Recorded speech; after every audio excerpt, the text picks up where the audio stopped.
Today's show is sponsored by the ABV Barrel Shop.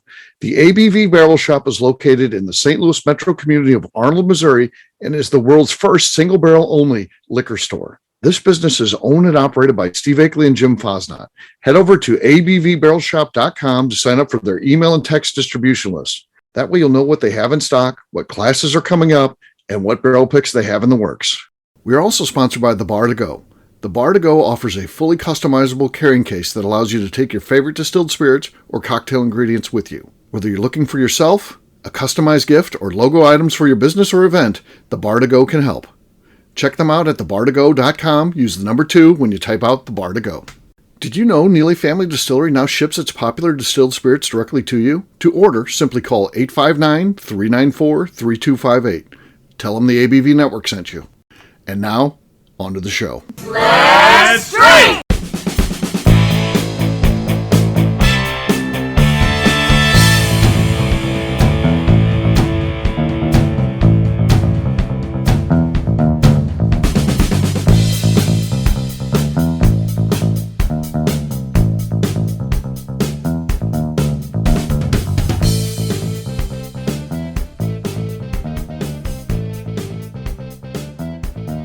Welcome to the Bourbon Daily, the podcast about everything bourbon delivered to you every day of the week. Today on the show, we talk about some of our favorite interviews from our sister show, the Bourbon Daily. My name is McNew. Please The Bourbon Show. The Bourbon Show. We're the Bourbon Daily. We're the Bourbon Daily, our sister show, the Bourbon Show. My name is McNew. Please join me in welcoming my co-host, Steve Akeley, along with our special guests, Susie Cousins, Luke Otero, and Kathy Cool. Hey, gang, what's up? Hey, everybody. I might get an intro right at some point today. Hello, the Bourbon Daily. Meet the Bourbon Daily. We're cousins. Yes, we're going to be talking about the Bourbon Show and our favorite interviews. We've done some really great interviews, and they're all different kinds, whether they're just historically important, you feel, or funny, or poignant. There's a lot of different takes on these things. And I want to hear from the group what they like, because I certainly have some of my favorites as well. I like them all. I love every interview, and I think what we've done is great, and I love documenting bourbon history for sure. And we'll talk about some of our favorites along the way, but we'll get to that after the break. For right now, McNew said there's something she wanted to talk about. What is that, McNew? Yeah, so if you guys were turned into an action figure, what 2 accessories would you come with? Action figure to accessories. I would have, for one, for sure, I'd have Goldie, my beloved 357. It's in gold and it's engraved. So I would have to have Goldie with me. I would come with that, and then a baseball hat. Yeah, definitely. That's me. That's an action hero to me. Goldie and a baseball hat. Yeah. The glasses are on at all times. So. That's not an accessory. That's right. That's not an accessory. That's permanent. Yes. You can't take my glasses off. Yeah. Yeah. I want a lightsaber.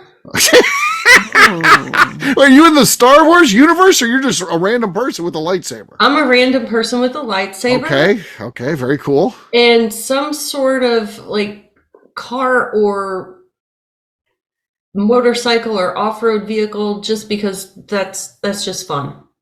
Okay. Nice. You could have like a whole motorcycle. That would be fun. It would be good in Key West too. You could buzz around in Key West. So Yeah. For sure. I could put a sidecar on it. Yes. Yeah. Yes. Yeah. Susie, how about you? Oh God, this is hard. So I think one of them would be like a guitar or some musical that makes instrument. sense. That makes sense. sense. And then I was thinking the other one. I now have 5 kids because I have 3 stepkids now, and they're all teenagers. So I don't know, like a whip or like a whole lot of groceries. Yes. Probably the groceries. Yeah. Your grocery bill had to go through the roof, right? Oh, yeah. Hopefully you have a Little Caesars by you. I know that's how I got through when my kid had parties as a teenager. Little Caesars is great because it's not the pizza. Nothing you want to eat but $5 pizzas. Yeah. Just get a bunch of them, load up. They don't care about quality when they're that age. Yeah, it's quantity. It's total quantity. 100%. Yeah. Luke, what sort of accessories would you have? So if I could get some accessories from action figures, it'd be a combination of a flying cape like Superman has, because I like to fly and get there sooner rather than later. And then it's a brush because you got good hair. You got to have. Yeah, Luke's got good hair. I wish I had Luke's hair. If I had Luke's hair, I'd be king of the world right now. I would be doing just great. But I don't have Luke's hair. Yeah, I'm doing pretty good too. So yeah, you're doing good. And the other accessory would be Hawkeye from Marvel. You know, the Archer. Yeah. I would like to have his bow and his That's accuracy. rude. Well, poor Hawkeye, he has to go without, I guess. Yeah. Then I buy the Hawkeye action figure. They're like, no, we discontinued his bow. We gave it to the Luke Otero action figure. So He now has to throw his arrows with his hand. Yeah. So Hawkeye just got a lot more lame, but yeah, Luke's action figure is cool. Yeah. I got good hair, so he's got a good hair. Yeah, right? Clearly, the hair wins, so he gets it. So yeah. All right, McNew, how about you? I'd probably come with like some glue on eyelashes and like a coffee sidekick. So a dog sidekick. Yeah. Which one would it be? You have many dogs. This is it. You can only have one. Remind you can only have one. So I told Chris if I die that Oakley also has to die because he has to like go in the tomb with me. Oh, so geez. probably Poor Oakley. Oh. I knew you were going to say Oh my that. gosh, the Egyptians used to do that with their cats. So, Yeah. like if they die, they bury their cats with them. Okay, Yeah, all right, no, that's dark. I don't want him to have a timely death. I don't want one for myself either. But if I go, he has to go. So it's Oakley. Oakley's my favorite. Good choice. He is my favorite. Oh, I like the other one. I think it's going to be the other one anyway because Chris. You don't even know the other one's name. It doesn't matter. The other one. No, No, not it's Sage. one. The other one. The sausage dog. No, not Sosa. The other one. You That have is the other not one. my dog. Yeah, The that dog one. can go fall That's into the one I'm talking about. Yes. No. I The hate one that it. looks like a gremlin from the movie. Yeah, I like that one. That dog has a mother he can go live with. Anyway. I'll just live with you in eternity. That'll be nice. No. That is a level of hell I did not sign up for. No. Huh, interesting. All right. Well, on that note, it is time to drink. What is everyone drinking? Let's start this time with McNew. I think she went last time, so we'll kick it off with her this time. I have some Alias wheat whiskey, and it's out of MGP. Okay. Oh, good. Macy, I like it. Kathy, you can go next. Okay. I'm going to open up my Hidden Barn In March. single barrel that we got at the ABV Barrel Shop, Nice. where I'm already an ambassador. Yeah. Oh, so sweet. Wind up. Wow. It was terrible. That was terrible. All I heard, I didn't even hear a cork. I heard you knock it on the table like that's not a cork pop. No, there was no cork pop. This isn't a cork pop. I'm not trying to sell it as a cork pop, Steve. Okay. If you're trying to push for that, I know what happened. I know what I saw and heard. So yeah. All right, Susie, you're next. I've got some Boone County small batch bourbon. Okay. Let's see, it's pretty new. Now, that's good. There's our lead right there. That was pretty spectacular. I've got some Backbone bourbon. We just did a pick for Backbone this week, which I is love pretty Backbone. Cool. Backbone's good. So Oh. they source some cool stuff. So I like them. Not much on the cork pop. Maybe I'll have to cancel that barrel pick. Well, Nolan will let them know it's over. Yeah, get better corks. Call me when you get a better cork, Nolan. All right. Luke, what do you got? I've got the Cream of Kentucky, the 11.5 years. Okay. Jim Rutledge, you know? No, Nope. not enough. Not a decent, probably second place, but not enough to win. Susie, you are our champion. Cheers. Yay, I never win. Cheers. Cheers. All right. We'll take a quick break, and then when we come back, we're going to talk about our favorite Bourbon Show interviews. We'll do that in just a few.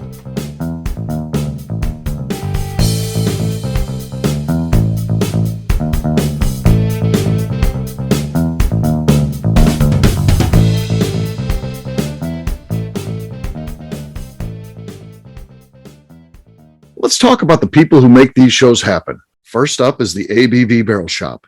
It is the most unique shopping experience in the world of bourbon, as the ABV Barrel Shop only sells single barrels. Owners Steve Akeley and Jim Fosnot select. With over 100 distilleries on board to sell us barrels, We are home to the most unique and diverse barrel pick selections in the bourbon world. By signing up for our email, you will always know what we have in stock. In addition to the single barrels, we'll have a gift shop featuring ABV Barrel Shop as well as ABV Network merchandise. We are partnering with vendors like Art Eatables and Old Man Bay Signs to bring you unique items you can't find anywhere else. We will also have a 24-seat classroom where we are offering educational and fun classes like Breakfast and Bourbon, a series where we pair donuts and bourbon, customer barrel picks, and opportunities to learn from master distillers and other bourbon dignitaries. Best of all, we feature a tasting bar where you can try before you buy. All of this is located in the St. Louis metro community of Arnold, Missouri. If you are in the St. Louis area, please stop by to say hi. If you're traveling in from outside the area, please take advantage of our hotel rates with the Drury Inn and Pear Tree Inn, less than a mile from our shop. This can be done via the links in our Visit St. Louis section on our website. Head over to abvbarrelshop.com to plan your trip. The ABV Barrel Shop. It's where single barrels live. Hi, this is Steve Akeley, owner of the ABV Network. We're sponsored by the Stave and Thief Society. This is where you, a bourbon enthusiast, can expand your knowledge and emerge a bourbon steward. In 2017, I completed my Executive Bourbon Steward certification. It's the most comprehensive bourbon certification program available and connects you with an expansive network of bourbon enthusiasts and professionals. Check out the full listing of in-person and online certifications and join the society today by enrolling at staveandthief.com. Okay, let's talk about the Neely Family Distillery. In 2018, I met Royce Neely at an industry event. He started appearing on our shows, and we became friends during my frequent trips to Kentucky. Today, he is amongst the leaders of young distillers leaving their mark on the bourbon industry. A visit to Neely Family Distillery yields insight on their unique family history, why their products are special, and gives you the opportunity to taste their whiskey, moonshine, and creams. Check them out at NeelyFamilyDistillery.com or visit them in Sparta, Kentucky.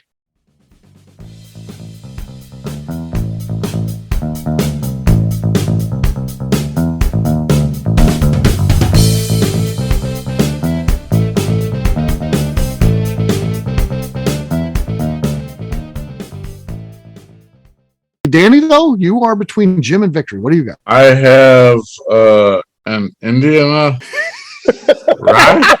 Sure, Danny. Tumble dice. Cumble Vice. Yes, I love Cumble Vice. I'm sure that's the name of the brand, Cumble Vice. Sure. Tumble dice. Oh, Tumble Dice. Okay. Yes. Let's Freddie Mills approves. Okay. Freddie Mills approves. So we're about to pop it. No, that was all desk is what that was. All desk, no pop. Jim wins. So Jim, you got it there, man. Hey. Congrats, Jim. Cheers, gang. Cheers. Oh my God, this is horrible.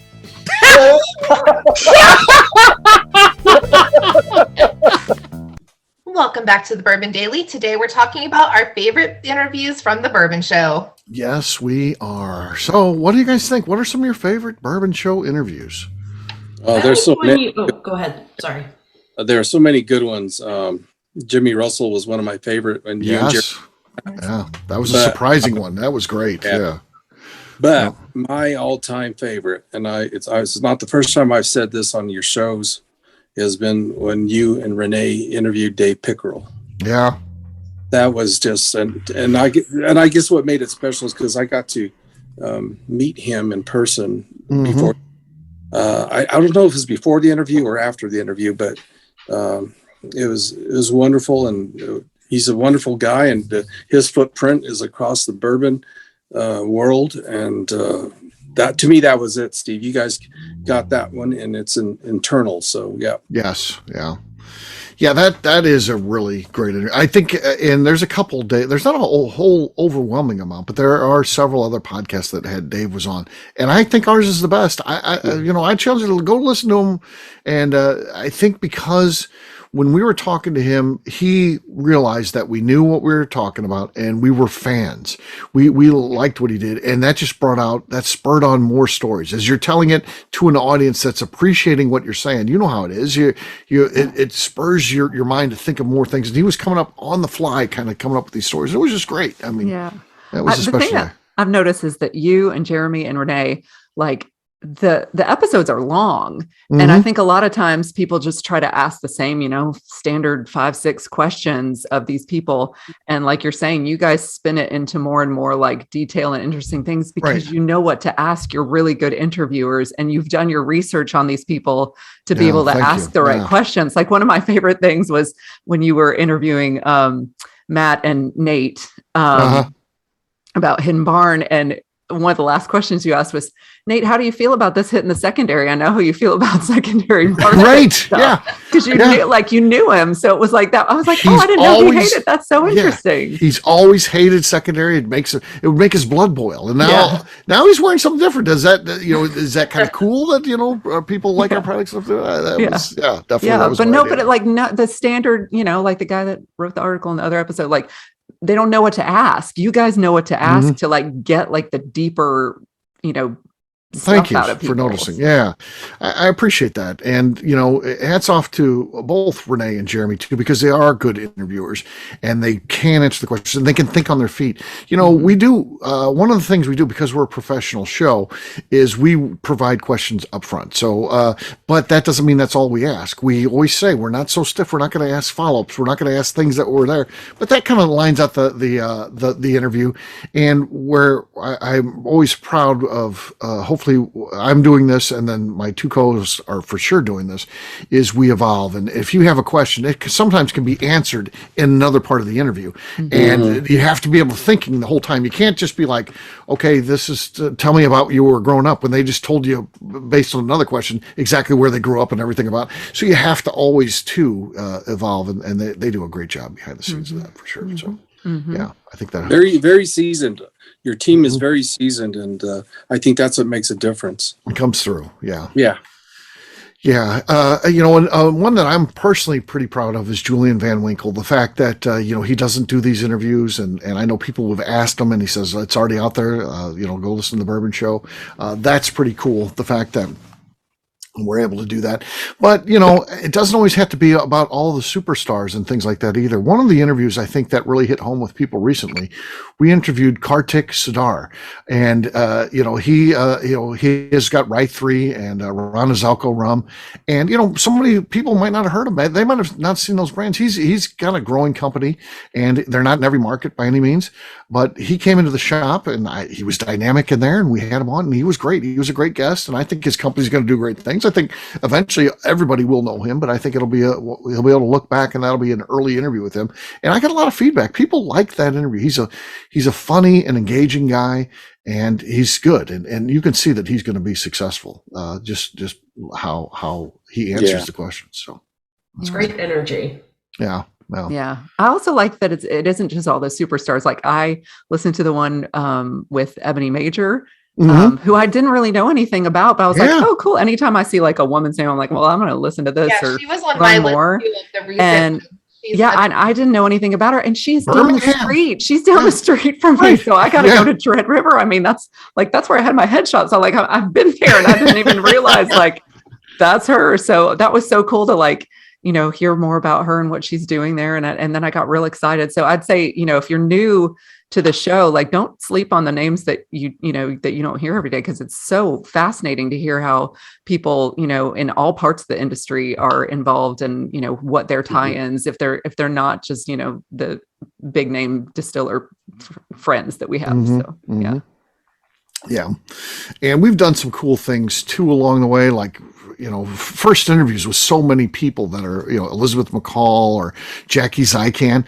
When we interviewed Jackie Zykan, there wasn't an interview out there. I'm talking about in print, blogs, anything like that. She was new. She got named to that position at Old Forester when she first started there. And I thought, that's an important job she's got. I want to talk to this person. Well, it turns out she's from St. Louis. I had no idea going into that. You'll hear that in the first interview we ever did with her, where she says she's from St. Louis. And it was a surprise. Now, everyone knows that now. Everyone knows Jackie's backstory. Jackie's a superstar. Everyone knows pretty much everything. She's an open book. So but we were the first people to interview her on any type of thing. So, yeah. Any other ones that you guys think are standouts? One, so you guys were talking about Dave Pickrell, how that one was special. But Steve, you also had Dick Stoll in 2019. You Jeremy. And I think that one is so special. Nobody else has got to do anything like that. That was the Bourbon Show. Yeah, that was a Bourbon Show. Talked to the great Dick Stoll, and yeah, it was another one of those things where he knew we were fans. He gave his phone number. We didn't have his phone number. It was done through email, but he gave us his phone. After we're done, he liked us again because, like Susie said, he knew that we were truly fans of after talking to us. We got to know him. Ultimately, we got to go drive up there and meet him after that. So that was cool. Very cool. Mm-hmm. Something very special. And so great guy. Luke, was there another one you were going to say? I know you were. Yeah, Kathleen de Benedetto. Yes, yeah. Kathleen is fun. Yeah. Obviously, a very important role in bourbon history, working with Booker No, rolling out the small batch collection, and and she was a behind the scenes of Jim Beam, but she was such an important figure that. If she wasn't there, I don't know if they would have been as successful. Right.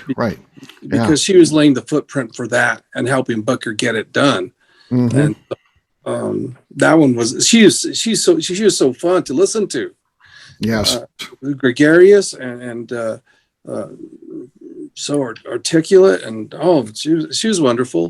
There were so many, Steve. You got so many. Didn't you guys do some interviews with the gals at the Maker's Mark dipping the wax? Yeah. That was fun too. Yeah. Just people off the line. So yeah, spent a week interviewing frontline employees at Maker's Mark, and that was a cool thing to be able to do that and find out people are doing those jobs and talk to them about it. Yeah, really cool stuff. Right. And then I used that relationship to if you're into YouTube, I've got the relationship on Maker's Mark, the famous slam dunks. I've got like the final word on that because I was able to interview an employee. No one else has ever done that. This is, and now I hear people talking about slam dunks and correcting people. It's an overdip. Well, that's all from my video. That was never out there before or anything like that. But again, it's from having the context with those people. And she explains exactly what it is, why they do those things, and how often they happen and stuff like that. It was cool. So an offshoot of that. Yeah. To the point where every time I go by I gotta look at slam right. I want a slam dunk. Yeah, me too. I thought I had a slam dunk, but I had an overdip. So if you got to watch the video to see the difference. But Steve, what about you? I mean, you've had so many great interviews on the Bourbon Show. Which one stands out to you the most? Well, just for different reasons. There's a lot of great ones. I mean. The Jimmy Russell one was special because Jimmy Russell's been my hero for a long time, and the fact that we got to do that, and it didn't even happen how I thought it would happen. I mean, I figured it would be some sort of Zoom thing, or back in the day we used to use Skype, but it wasn't like that at all. They asked us to come to his office, and then we go to his office, and I figure, well, staff and the media people, they'll have no. We go up to his office, and then we say we're here, and they say, "Oh, someone will be out for you in a moment." Okay, well, here comes the intern or something like that, or here comes the PR person from Wild Turkey. No, Jimmy Russell came and got us, and then took us back to his office. It was just Jeremy, Jimmy, and I. So that to me was one of my all-time great moments in bourbon. I for a long time missed Jimmy Russell at the distillery. Every time I went, he wasn't there. And I did meet him before that interview. I finally was there one time when he was there, and now I've seen him a bunch of times there. Right. But for a long time, he was elusive for me. But then the time to sit in his office, and that was right after McConaughey had just started, and they pull out a bottle of whiskey out of his desk. He pulled that bottle of whiskey out for us. Now with McConaughey, he shared a drink with him out of that. It was pre-prohibition whiskey. He didn't give us a drink out of that, but we got to see it, got to hold it. The same one that was featured in that video.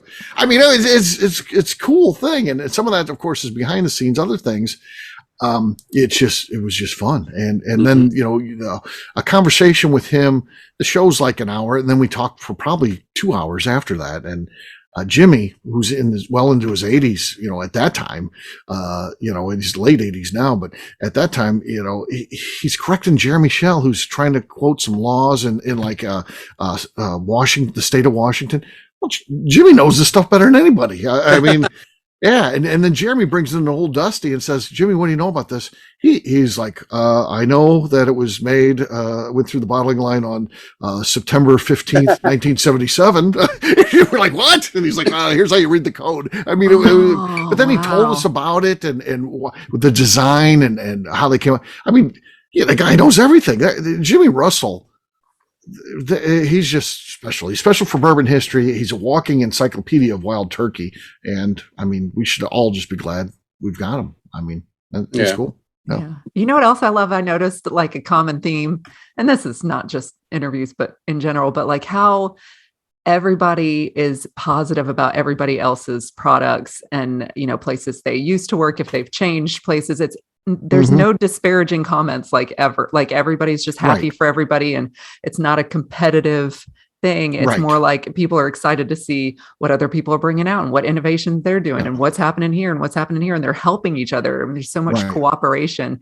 And you imagine if I was in soft drinks and I'm like, okay, I finally get to interview the CEO of Pepsi. And like, what do you think about Coke? And he's like, oh, it's terrible. They hate each other. But bourbon's different. I mean, it is. It totally is. I think it's such a wonderful part of the industry that everybody kind of just supports everybody else and is happy for them, and everybody makes something unique and brings something to the table, and there's enough room for everybody. Yeah. So very good. And there's always elusive guests, people we want to talk to. We haven't yet. So we've got well over 200 already, and we've probably got another 750 we want to do. Yeah. I'm gonna turn the tables on you just for a second here. Why don't you give us some scoop of who might be coming down on your interview line on the Bourbon Shows? Oh, well, we've got the next one that'll be coming out. So as you're listening to this, it'll be coming out soon, is an interview with Jerry Dalton, Bo Cumberland, and I promoting the film that we've got out to try to get Jerry in the Kentucky Bourbon Hall of Fame. Working on several other ones. I don't have anything booked yet because I'm getting ready to go to Key West. But after that, I want to get Nancy the Nose Fraley on. I'm hoping that she'll say yes, and then working on a bunch of other ones. At any given time, I'm always working on probably a dozen of these things, and then because they come together, it takes a while to put them together. Working out schedules and stuff like that. So we'll see what happens. So I like to mix it up to some of the bigger ones with some of the smaller craft distilleries, with some people who, like Nancy Fraley, who work with multiple distilleries and kind of just a known entity in the industry. I think that's fun. It's fun. Good. All right. Well, on that note, we'll wrap this one up as we always do by talking about where people can find us. Kathy, we'll start with you. Where can people find you? You can find me on Instagram at KK Cask Strength. All right. Luke. You can find us on Instagram at Santa Fe Boutique Wines, and Luke O'Terra on LinkedIn. All right. Susie. I'm on Instagram. It sounds like bourbon. McNew. I'm on Instagram at McNew ABV. All right, for me, I'm an easy guy to find. I'm at Steve Akeley on Twitter, Instagram, or Facebook. I've got a website, steveakeley.com. We've also got a company website. That thing's abvnetwork.com. Check it out. Everything that we do is out there. We put our previous shows, we put our blogs, we got our shop, so much more. abvnetwork.com. Please come by and see us. We are in the St. Louis suburb of Arnold, Missouri. We'd love to have you come down, sit down at our tasting bar, try some of our barrel picks. Hopefully you'll like them and you'll buy them. So check us out, abvbarrelshop.com. McNew, anything else to say before we get out of here? I would like to remind the audience to please give us a 5-star review. That includes comments. It helps new people find the show, which is very important to us. And if you like what we're doing, we ask that you please visit our Patreon page at patreon.com/the Network. Great job today, gang. For our audience, we'll have a brand new show for you tomorrow. Looking forward to that. Until then, take care, everybody. See ya. Bye. Later. Peace.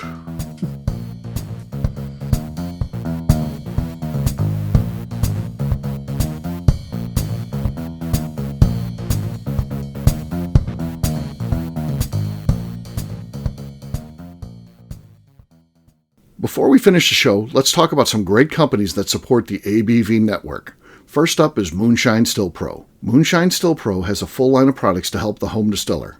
Whether you want to experiment on the stove in your kitchen or you're looking for a bigger setup in your backyard, owner Russell Creed and his team can help. They have multiple still offerings, accessories, and even grain from their partners at Goldstone Mill to assist you in making whiskey on par with your favorite distillery. They can also help you with some fabricated parts you probably can't make yourself if you are attempting a DIY still project.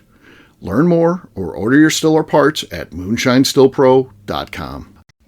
Last but not least is the ABV Barrel Shop. While we don't get to play in the allocated bourbon game because we aren't selling the other products you have to do to get those, we do have access via our friendships in the bourbon industry to some really cool stuff. Have you ever seen your favorite craft distiller selling some really cool limited offerings only in their gift shop? I'm talking things like the hazmat offering Distillery 291 did for their 10th anniversary, or Neely Family Distillery's Papaw's birthday barrel. They don't have enough of it to send it out to distributors, so they only sell it via their gift shop. Well, companies like Distillery 291 and Neely Family Distillery have agreed to sell us 2 or 3 cases of these offerings moving forward, meaning our store will have the access to some of the rarest whiskeys in the world. Way more difficult to come by than the allocated bourbon offerings with the national release. Yes, they will be extremely tough to come by, but if you're a customer of our store, you'll have a chance to get them. Get signed up for our email or text list over at abvbarrelshop.com so you don't miss out.